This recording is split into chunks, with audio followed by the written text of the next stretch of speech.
Shalom, c'est la minute paracha de Miran et Shamar. On va parler d'espoir et de désespoir, un sujet malheureusement très d'actualité, avec la paracha Shlach, la paracha des Meraglim, des explorateurs.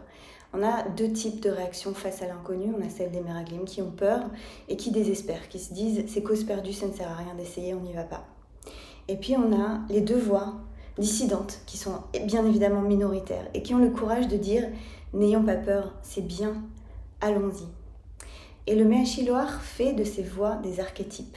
Il passe par le détour du Zohar, il nous dit, le Zohar nous parle de trois mondes de Dieu. Le Zohar nous dit que Dieu aurait trois mondes. Un monde qui nous est complètement inconnu, un monde auquel on n'a pas accès. Ça, c'est le monde des catastrophes et des drames, des choses qui nous échappent.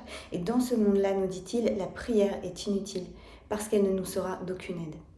Il y a ensuite le monde à l'extrême opposé, qui est le monde entièrement révélé.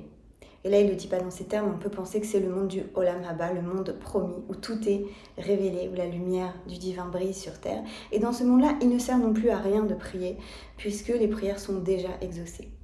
Et tandis que le premier monde représente pour lui les Meraglim, le second monde représente Yoshua, qui porte bien son nom, le salut, qui n'a même pas besoin de prier parce qu'il est déjà béni. Puis ensuite, il y a le troisième monde, le monde intermédiaire, qui est le monde dans lequel on vit tous, et qui est le monde à la fois connu et inconnu. Et dans ce monde-là, on a besoin de prière. Il faut prier pour que nos souhaits soient exaucés.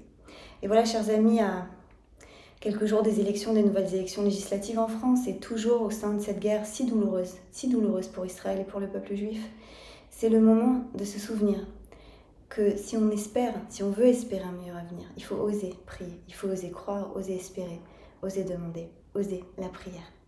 C'était la minute paracha de Miran et Shamar. Si ça vous a parlé, n'hésitez pas à liker, à commenter et surtout à partager. Shabbat Shalom.